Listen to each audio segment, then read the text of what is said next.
Pray and you shall receive. Praying, as we have shown you before, is recognition. The injunction to believe that ye receive is first person, present tense. This means that you must be in the nature of the things asked for before you can receive them. To get in the nature easily, general amnesty is necessary.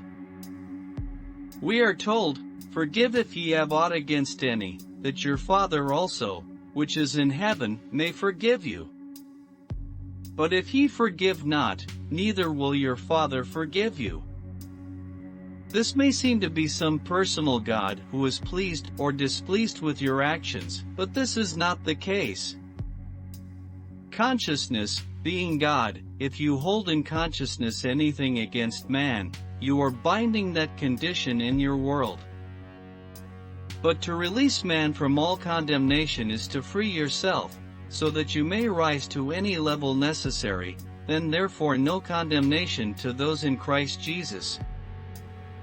Therefore a very good practice, before you enter into meditation, is to free every man in the world from blame.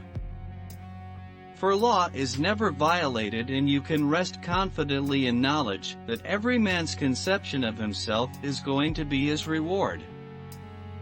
So you do not have to bother yourself about seeing whether or not man gets what you consider he should get. For life makes no mistakes and always gives man that which man first gives himself.